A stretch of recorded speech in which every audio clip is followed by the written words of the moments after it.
I've been hearing a lot of things being spoken about unconditional love and human beings. See, the principal foundation, or let's call it the great foundation of any manipulation, is that you are being taught things in reverse and convinced that those are the truths. Because it's much easier to convince someone of something than convince them that they have been fooled. See, when it comes to unconditional love is yet another term of the so-called globalists who created mainstream media. See, in a lot of mainstream media songs, they sing about so-called them loving one another. But if you look into those people's eyes, you can see nothing else than drones simply doing the bidding of their masters, and that is to simply bring you depression in life. Mainstream media is nothing else like, it is exactly the same thing as the news and the movies that so many people cherish. They are nothing else but a charade of your life, of what it can be. Remember the American dream, right?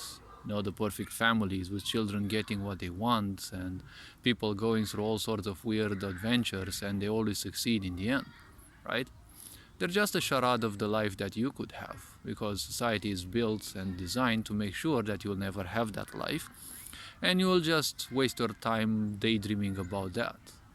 See, fantasies are important in a way, but remember that you'll only be stuck in fantasies and imagination for too long if you're not having anything important to do in life. You're never gonna have something important to do in life if you simply forget your mortality.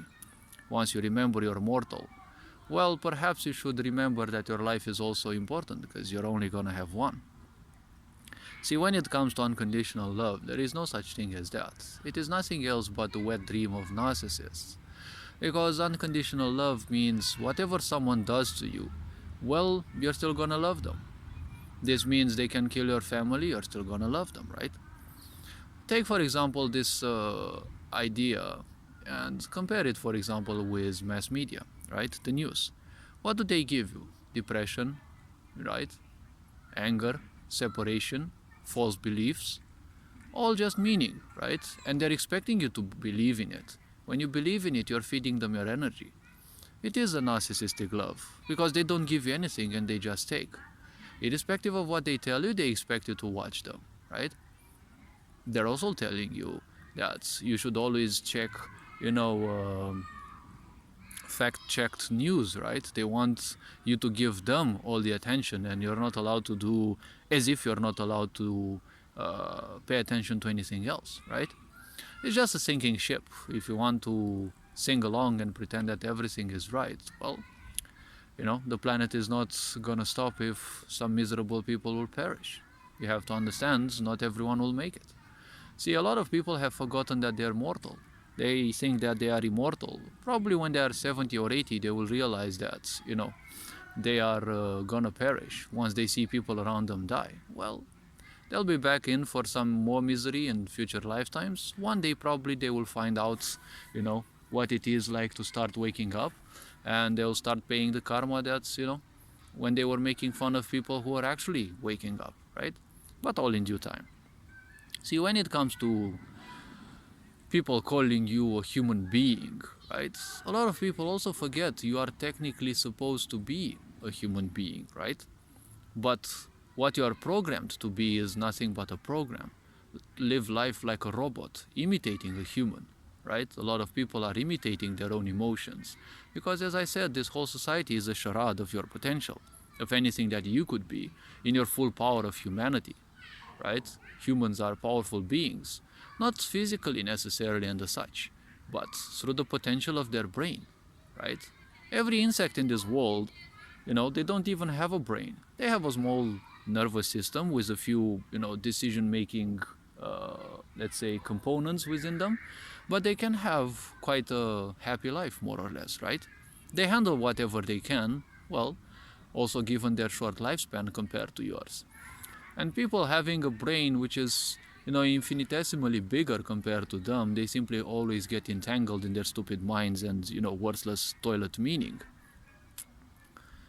So the point is, when it comes to life, Observe life that it is a process, a set of processes actually, and you're supposed to be a human being, you know, one who understands that it is good to make use of your mind, but don't get entangled into it, because ultimately, why is it important to get entangled in your mind?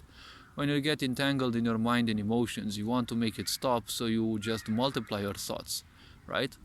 You see all those fake gurus telling you how to stop your mind. You're just gonna make it worse, because you're gonna multiply your thoughts, your emotions, and you're simply gonna screw yourself over, and you're probably gonna end up thinking that you're depressed and that you want to end your life.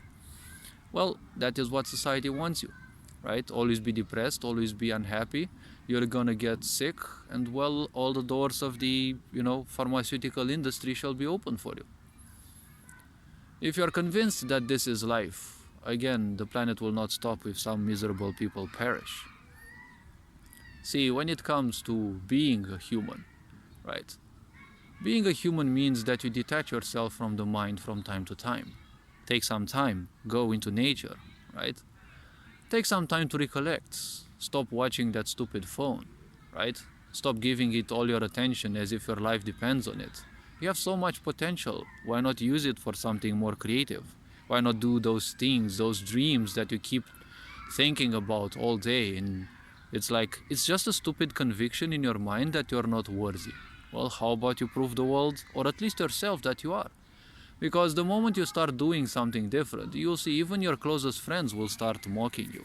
It happened to me. It happens to almost anyone. It's gonna be a painful stage in which you're gonna say goodbye to a lot of people, because they're not gonna serve you anyways, right? A lot of people want to be bossy in a way because they lack attention. They want you to do things with them or like them because, probably their parents were cousins and never wanted them. So in time, one has to make sure that life stays as a human being, right? Love is a vibration, one may say. You either live by it, or you simply imagine that you are living by it. Because as I've been saying, to miserable people, sex is the only great pleasure that they can achieve. Sex is the greatest pleasure that miserable people think they can achieve. Then they will have sex with all sorts of, people that aren't a match for them. They're gonna screw their lives even further, and then just keep doing it, and well, they're gonna die miserably. I'm not wishing that, but it is everyone's choice. One has to understand that everyone has the power to decide. Not even divinity will step in front of your decisions, because creation gave you the power that they don't have. Creation doesn't have discernment, it just creates, right? Creation doesn't have discernment. You as a human being have a power beyond creation. So imagine creation having given you a power greater than them themselves, and then, well, you're not capable of making great use of it. It's not a big problem, right?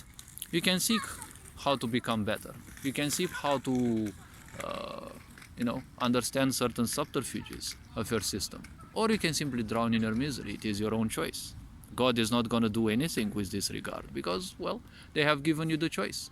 Everyone has to understand things. And in order to understand things, well, you have to go through a lot of strife. Life doesn't happen against you or for you. Life simply happens. And a lot of challenges will come, obviously. And, well, as they come, you simply have to be stronger, right? Some people say, again, another silly thing. When things get tough or hard, they get even tougher, right? Or harder, even if this can be a bit misinterpreted. See, you don't get tougher, because the tougher you get, the less resilience you'll have in the face of a lot of natural forces. You need to learn how to be, giving, in the sense of give in to the things. You need to learn what surrender is and when to use it. Because patience means you're simply melting with the process. You're simply allowing it to flow instead of trying to control everything in a silly way. When you're trying to control everything in a silly way, or in any possible way, you're not a human being, because, you're not melting in the process of life. You're not letting life flow through you. You're just a congested diarrhea of thoughts, emotions, and opinions and beliefs and all sorts of distorted societal aspects, right? Learn to let life flow. Stop being a human doing. Be a human being. Then one will start knowing peace. Peace is something one has to create within them. This being said, hopefully this, well, raised a bit of awareness. You're appreciated. Very John Board signing out.